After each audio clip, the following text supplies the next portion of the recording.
Hello. तो आज हम लोग पढ़ेंगे क्लास 9 का एक चैप्टर जिसका नाम है exponents of a real numbers. ठीक है, तो सबसे पहले हम लोग इसमें क्या क्या कवर करेंगे, इंट्रोडक्शन करेंगे, उसके बाद फिर integral exponents of a real number पढ़ेंगे जिसमें पॉजिटिव इंटीजर और नेगेटिव इंटीजर दोनों के बारे में पढ़ लेंगे, और उसके बाद लास्ट में कवर करेंगे लॉज ऑफ एक्सपोनेंट्स। ठीक है, उसके बाकी का टॉपिक्स हम लोग अगले वीडियो में कवर करेंगे।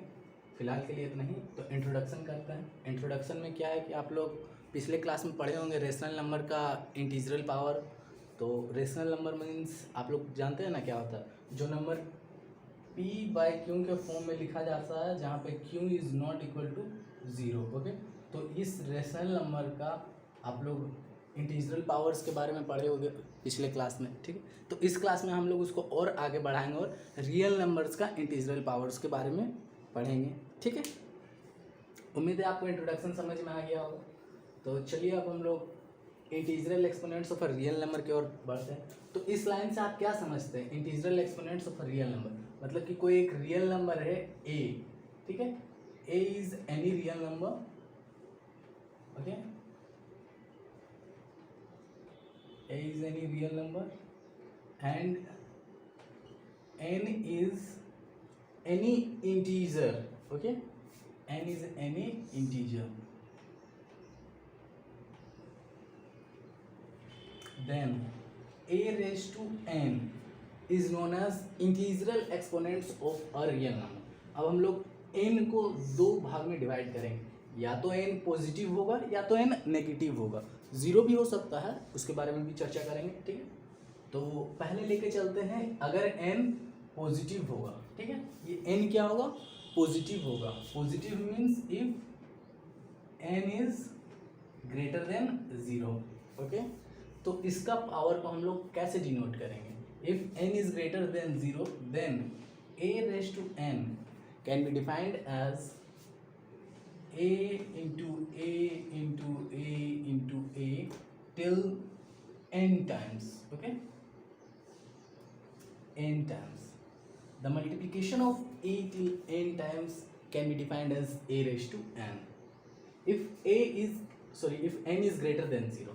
Now, what if n is less than 0? That means the negative integral power. If n is less than 0, then a raised to n can be defined as 1 upon a raised to n, which is nothing but 1 by a into a till n times. Okay, it is quite easy, obvious. Okay, I think now you all can understood it properly. चलिए अब हम लोग चलते हैं laws of exponents. Okay, laws of exponents की ओर चलने से पहले हम लोग इसका एक एक एग्जांपल कर लेते हैं। If n is greater than 0 तो इसका एक एग्जांपल कर लेते हैं। सपोज a हमारा क्या है, 5 है, ठीक है, और n हमारा 0 से बड़ा है, तो कुछ 2 ले लेते हैं, 3 ले लेते हैं। ठीक है, तो n हमारा 3 है तो 5a है, तो a कितना बार मल्टीप्लाई होगा, n टाइम्स n क्या है, 3 है, तो हमारा आंसर हो जाएगा 125। ओके, और अब हम इसी को ले लेते हैं, n जो है वो हमारा 0 से छोटा है। ठीक है, इसका एक एग्जांपल ले लेते हैं। 5 का पावर -3 होगा जो हमारा 0 से छोटा होगा, क्या है ये, नेगेटिव इंटीजर है, तो ये हमारा क्या हो जाएगा 1/5 into 5 into 5 which is nothing but 1/125। This the answer. अब मुझे उम्मीद है कि आप लोगों को पूरी अच्छे तरीके से समझ में आ गया होगा। तो चलिए अब लॉज ऑफ एक्सपोनेंट्स की ओर चलते हैं। इसको मैं मिटा दूं, ठीक है, 0 की ओर भी आएंगे। If a is any real number and n is any integer then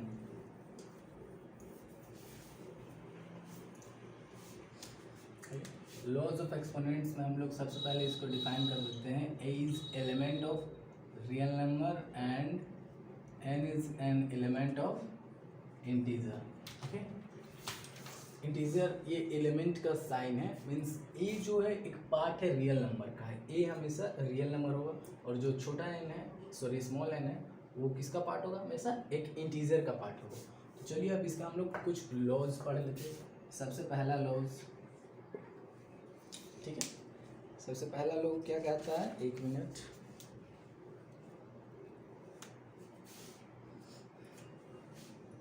if any real number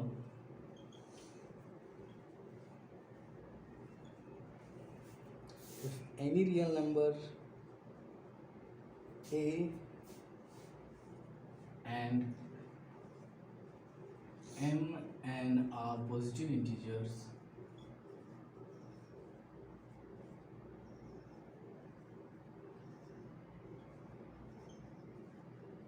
then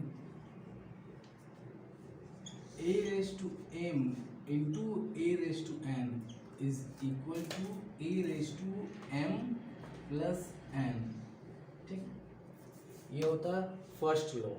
तो अब ये सही कैसे होता है, a का पावर m टाइम्स a का power n which equals a का पावर m प्लस n, ठीक। तो हम लोग इसको देखते हैं कि ये सही कैसे होता है, ठीक है।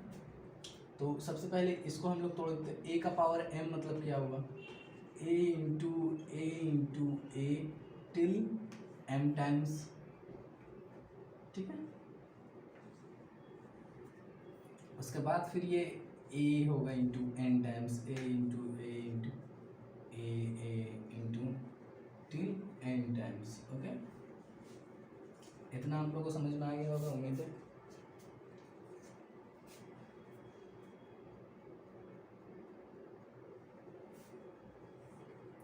अब क्या करेंगे हम लोग, ये दोनों को मल्टीप्लाई करेंगे, तो मल्टीप्लाई करेंगे तो ये m टाइम्स और ये n टाइम्स है, ठीक है।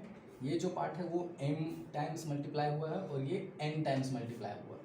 तो हम ये a को टोटल मल्टीप्लाई करेंगे तो वो कितना बार मल्टीप्लाई होगा, m plus n times multiply होगा। ये क्लियर है आप लोग को, a इंटू ए कितना बार मल्टीप्लाई होगा, m plus n times multiply होगा, ठीक है, sorry m plus n times multiply होगा ना। अब ये ऐसा फॉर्म में है तो अब हम इसको ऐसे एक्सपोनेंट के रूप में लिख सकते हैं, a का पावर m प्लस n। ना it is quite easy to understand, okay. तो ये हम लोगों ने पहला लो कंप्लीट कर लिया। अब चलिए हम लोग दूसरे लो की ओर चलते हैं, ठीक है, ओके। अगर आप लोगों को कोई भी डाउट होगा तो आप लोग कमेंट में लिख दीजिएगा, मैं आपके डाउट को ज़रूर सॉल्व करूँगा, ठीक है, ओके। तो पहला लो में कोई एग्जांपल मैंने नहीं बताया था, चलिए कोई एक एग्जांपल बता देता हूँ, ठीक। जैसे 5 का पावर 4 इंटू 5 का पावर 3 होगा, ठीक है। तो ये क्या हो जाएगा, 5 का पावर 4 प्लस 3 इक्वल टू 5 का पावर 7। ये कैसे होगा, देखिए इसको हम ऐसे लिख सकते हैं, 5 इंटू 5 इंटू 5 इंटू 5, ये क्या हो गया, 5 का पावर 4 हो गया। अब ये 5 का पावर 3 टू 5 इंटू 5 इंटू 5, ये क्या हो गया, 5 का पावर 3। अभी कितना, 5 से 5 7 टाइम्स मल्टीप्लाई हुआ, तो हम इसको लिख सकते हैं 5 का पावर 7, सिंपल।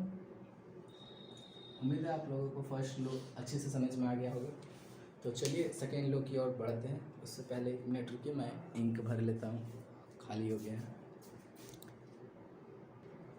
चलिए अब सेकेंड लो की ओर चलते हैं। तो सेकेंड लो हमारा क्या कहता है, अगर कोई ए है जो नॉन ज़ीरो रियल नंबर है, मीन्स ए जो है वो एलिमेंट है रियल नंबर का, ठीक है, a is an element of real number but a is not equal to zero, okay. A ज़ीरो नहीं हो सकता है, ठीक है, और and m n are elements of integers, ठीक है, ये सिंपल है। ए जो है वो हमारा क्या है, रियल, कोई भी रियल नंबर है जो ज़ीरो नहीं हो सकता है, ठीक है, और एम और एन कोई भी इंटीजर है। तब a raise to m by a raise to n होगा, तो हम इसको ऐसे लिख सकते हैं, a raise to m minus n, ठीक है, हम इसको ऐसे लिख सकते हैं। तो चलिए हम इसको समझाते हैं कि यह ऐसा कैसे होता है, ठीक है। A raise to m by a raise to n होगा, ठीक है। तो ये a into a into a into a till m times होगा, ठीक है। ये a m टाइम्स मल्टीप्लाई होगा और उसके बाद यहाँ पे ये जो n टाइम्स मल्टीप्लाई होगा 1 2 3 ऐसे करते करते करते ये n टाइम्स मल्टीप्लाई होगा, ठीक है। तो अब यहाँ पे देखिए ये जो नीचे वाला a है n टाइम्स, वो ऊपर वाला a को तो काट ना देगा। जैसे ये एक a है, ये इसको एक बार में काटेगा 1 1, ये ऊपर वाला a को काटेगा, ये काटेगा। तो जितना एज है नीचे वो उतना एज ऊपर वाले को गायब कर देगा, कम कर देगा। तो मीन्स क्या होगा, ये जो ऊपर में a बचेगा वो कितना a बचेगा, a इंटू ए कितना बचेगा, m माइनस n टाइम्स, क्योंकि जो नीचे में n एज है, n टाइम्स मल्टीप्लिकेशन हुआ है a का, वो ऊपर वाले a को कम कर देगा, मीन्स घटा देगा, ठीक है। तो अब यहाँ पे दो कंडीशन अराइज हो सकते हैं। पहला, अगर m n से बड़ा है, दूसरा अगर m n से छोटा है, तीसरा अगर m और n दोनों बराबर है, ठीक। अगर m और n दोनों बराबर है तो आप लोग समझ सकते हैं। चलिए हम लोग केस 1 को लेते हैं सबसे पहले। If m is equal to n, ठीक। अगर m और n दोनों इक्वल होगा तो क्या होगा, दोनों कट जाएगा और हमारे पास क्या बचेगा, 0। मतलब जितना a नीचे है उतना ही a ऊपर भी होगा, तो वो काट काट के वो 0 टाइम्स मल्टीप्लिकेशन होगा। तो a का पावर 0 कुछ भी नहीं होता है, क्या होता है, वो 1 होता है, ठीक।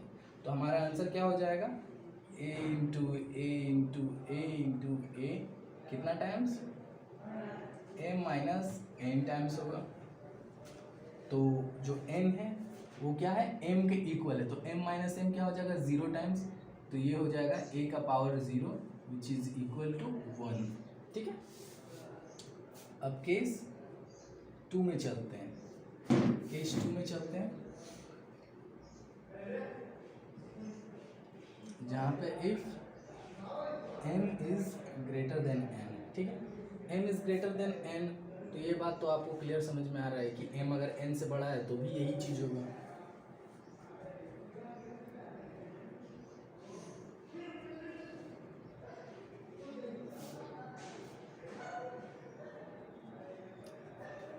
तो ये सिंपल यही चीज होगा, इफ m इज, सॉरी ये ग्रेटर नहीं है, स्मॉलर हो गया। If m is greater then n, तो ये यही चीज होगा, जो ऊपर में एज है वो ज़्यादा रहेगा, a into a into a into a, ये m टाइम्स होगा, ठीक है। ये नीचे में जो है वो n टाइम्स मल्टीप्लिकेशन होगा, कितना टाइम्स होगा, n टाइम्स मल्टीप्लिकेशन होगा। अब नीचे वाला जो n है वो कम मात्रा में और ऊपर वाला जो m है वो a को ज़्यादा मात्रा में रखता है। तो इसलिए क्या होगा, ये a जो नीचे वाला a है वो कुछ ऊपर वाले एज को काट देगा। कितना काटेगा, n एज को काट देगा ऊपर वाला। तो हम इसको ऐसे लिख सकते हैं, a का पावर m माइनस n, ठीक है। अब हम लोग दूसरा केस, तीसरा केस में आते हैं, केस 3। जब m क्या है, n से छोटा रहेगा, तो m n से छोटा रहेगा, उसमें भी वही केस होगा, a raise to m minus n। a raise to m minus n मतलब क्या हुआ कि n जो है वो बड़ा है, तो a का पावर माइनस कुछ हो जाएगा, suppose that m n o g मान लेते, ठीक है। a का power minus g, if m minus n is equal to minus g, क्योंकि n बड़ा है तो कोई माइनस जी होगा, तो ये क्या हो जाएगा, 1 बाय a का पावर g। ये कुछ भी नहीं है, ये क्या है, a का पावर m माइनस n ही तो है।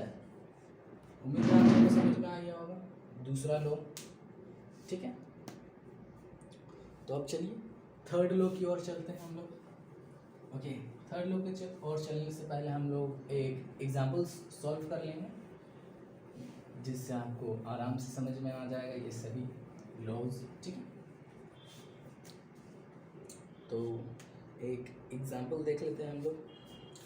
3 का पावर 5 डिवाइडेड बाय 3 का पावर 2, ये क्या हो जाएगा, 3 का पावर 5, सॉरी ऐसे हम लोग कर लेते हैं, 3 into 3 into 3 into 3 into 3, 1 2 3 4 5 by 3 into 3, 3 1 3, 3 1 3, 3 1 3, 3 1 3, ये क्या हो गया 3 का पावर 3, ठीक है। और हम लोग इसको ऐसे भी लिखे सॉल्व करेंगे तो भी वही चीज़ आएगा, 3 का पावर 5 माइनस 2 विच इक्वल्स 3 का पावर 3। सिंपल, इतना हम लोग को बड़ा लिखना भी नहीं पड़ा, आराम से आ गया, ठीक है। तो चलिए थर्ड लॉ की ओर चलते हैं हम लोग। उसके बाद थर्ड लॉ की ओर चलने के बाद कुछ क्वेश्चन सॉल्व करेंगे।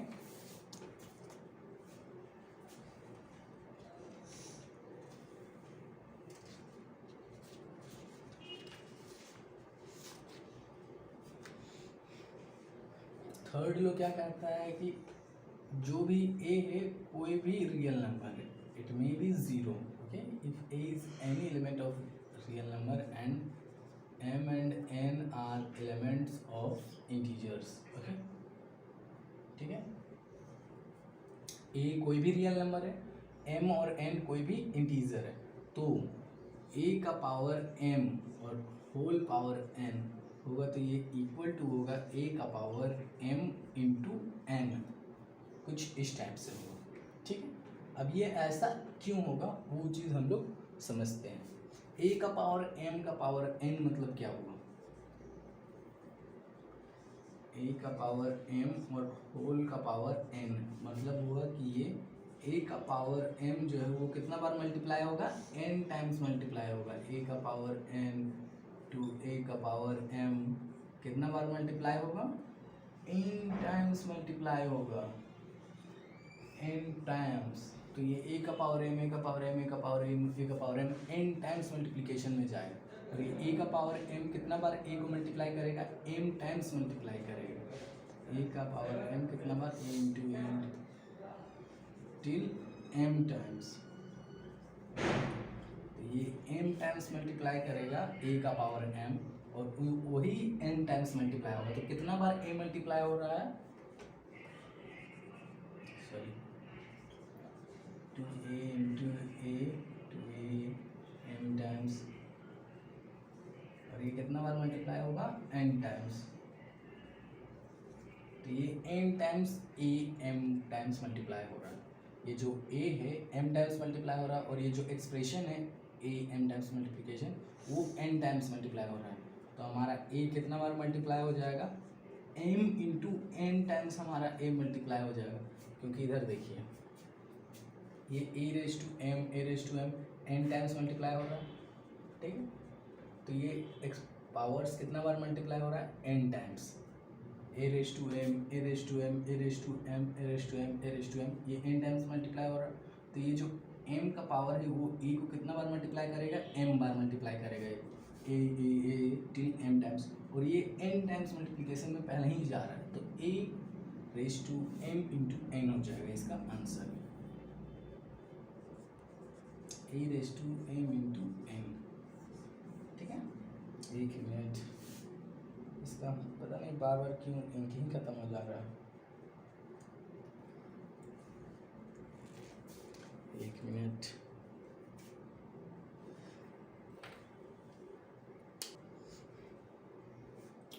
तो ये हमारा कौन सा लो हो गया, ये हमारा थर्ड लो हो गया, ठीक है। अब थर्ड लो को हम लोग एग्जाम्पल से समझ लेते हैं। जैसे कोई भी ये संख्या मान के चलिए 5 है, 5 का पावर 3 है और उसका टोटल पावर 2 है, ठीक है। तो हम लोग इसको इजी वे में समझते हैं। सबसे पहले क्या होगा, 5 का पावर 3 कितना बार मल्टीप्लाई होगा, 2 बार मल्टीप्लाई होगा 5 का पावर 3। अब ये 5 का पावर 3 यहाँ पे कितना बार मल्टीप्लाई होगा, 3 बार मल्टीप्लिकेशन होगा, 5 इंटू 5 इंटू 5, ठीक है। उसके बाद फिर यहाँ पे कितना बार मल्टीप्लिकेशन होगा, 5 इंटू 5 इंटू 5, 3 बार मल्टीप्लिकेशन होगा। अभी पूरा कितना बार है, 6 बार है, तो हम इसको ऐसे लिख सकते हैं 5 का पावर 6, और इसको अगर हम इस लॉ के हिसाब से सॉल्व करेंगे तो भी आंसर वही आएगा। देखिए according to law 5 raise to 3 whole raise to 2 is equal to 5 raise to 3 times 2 which is equal to 5 raise to 6। Simple है, मैंने ये जो तोड़ तोड़ के बताया है ताकि आप लोग को अच्छे से समझ में आ जाए। अब चलिए हम लोग फोर्थ लॉ की ओर चलते हैं, ठीक है। फोर्थ लॉ क्या कहता है,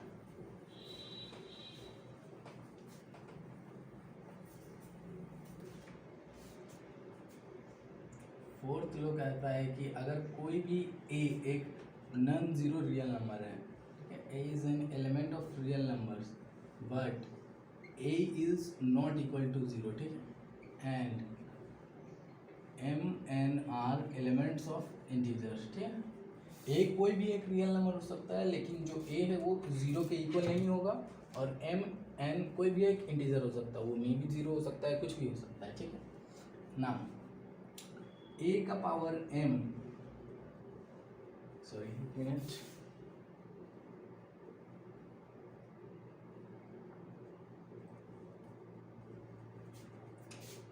सॉरी,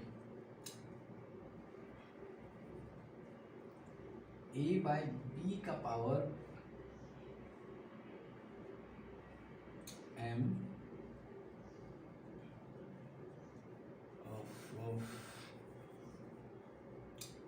बी एंड ए कोई भी दो रियल नंबर्स हो सकता है, ठीक है। ए बाय बी का पावर एम ये इज इक्वल टू हो जाएगा ए का पावर एम बाय बी का पावर एम, और ए इंटू बी होल का पावर एम है, तो ये इस तरह से हो जाएगा ए का पावर एम इंटू बी का पावर एम, ठीक है। ये कैसे होता है मैं आपको समझाता हूँ। सबसे पहले हम लोग इसको इलिस्ट्रेशन में देख लेते हैं। ए बाय बी होल का पावर एम है, तो ये क्या हो जाएगा, ए बाय बी कितना बार मल्टीप्लिकेशन होगा, एम टाइम्स मल्टीप्लिकेशन होगा। ए बाय बी एक जो एक्सप्रेशन है वो ए बाय बी कितना बार मल्टीप्लाई होगा, एम टाइम्स, ठीक है। तो अब ये जो ऊपर वाला ए है वो भी तो एम टाइम्स ही मल्टीप्लाई हुआ है, तो हम इसको ऐसे नहीं लिख सकते ए into a into a into a till M times,